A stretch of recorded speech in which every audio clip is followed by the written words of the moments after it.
বিএনপির লজ্জাও হারিয়ে গেছে। এই সমস্ত কর্মসূচি দিয়ে কেউ মানছে না, তাদেরকে বুড়ো আঙুল দেখিয়ে দিচ্ছে, এরপরে লজ্জা হয় না ওদের।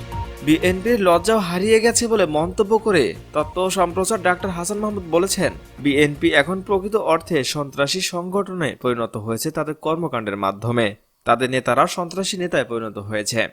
মঙ্গলবার 28 নভেম্বর দুপুরে সচিবালয়ে তথ্য ও সম্প্রচার মন্ত্রণালয়ে সম্মেলন কক্ষে প্রেস ইনস্টিটিউট প্রকাশিত এসডিজি এবং উন্নয়নমূলক ফিচার সংকলন গ্রন্থের মোড়ক উন্মোচন অনুষ্ঠানে সাংবাদিকের এক প্রশ্নের জবাবে এই কথা বলেন।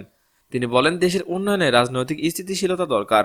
আমাদের দেশে গত 15 বছর ধরে শেখ হাসিনার নেতৃত্বে আওয়ামী লীগ সরকার ক্ষমতায় থাকলেও রাজনৈতিক স্থিতিশীলতা ছিল সেটি আমরা বলতে পারি না।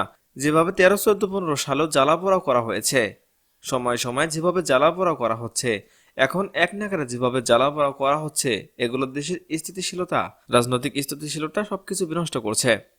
রাজনৈতিক স্থিতিশীলতা ছাড়া কখনো উন্নয়ন সম্ভব নয়। ধ্বংসাত্মক রাজনীতি ও সবকিছুতে না বলার মানসিকতা দেশের উন্নয়নের অন্তরায় বলে মন্তব্য করেন এই তথ্যমন্ত্রী।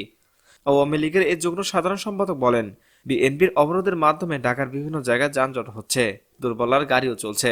এই যে কর্মসূচি দিয়ে তারা নিজেদের হাস্যকর করছে, আমি বুঝি না তারা কেন এই সিদ্ধান্তগুলো দেয়। এই সমস্ত কর্মসূচি কেউ মানছে না, বুড়ো আঙ্গুল দেখিয়ে দিচ্ছে যে তোমাদের মানি না। কিসের অবরোধ? এভাবে গাড়ি ঘোড়া চলা মানে ওদের বুড়ো আঙ্গুল দেখিয়ে দেওয়া। এরপরও লজ্জা হয় না ওদের? যার লজ্জা হারিয়ে গেছে তার তো লজ্জা লাগার কোনো কারণ নেই। বিএনপির লজ্জা হারিয়ে গেছে বলে এই পরিস্থিতি। নির্বাচন কমিশন বলেছে, বিএনপি ভোটে এলে ভোট গ্রহণের তারিখ ঠিক রেখে পুনঃ তফসিল দেওয়া হবে, কিন্তু বিএনপি কর্মসূচি অব্যাহত রেখেছে।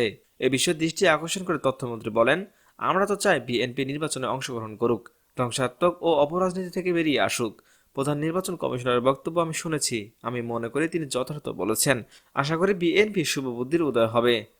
তারেক রহমান বলেছেন, 28 ও 29 নভেম্বর সরকার ফেলে দেওয়া হবে। এরকম তো বহু ঘোষণা শুনেছি, যতবার তারা ঘোষণা দেয় তারা পালিয়ে যায়। এসব ঘোষণা আসলে তাতে হাস্যকর করে তুলেছে।